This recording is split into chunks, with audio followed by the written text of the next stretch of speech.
I'll be showing you how to get Microsoft Copilot on your iPhone so you can actually use the AI assistant right from your iPhone.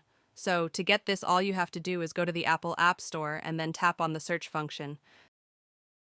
Then just search for Copilot, okay? And from the results, you will see Microsoft Copilot. You can tap on that and then just tap on Get.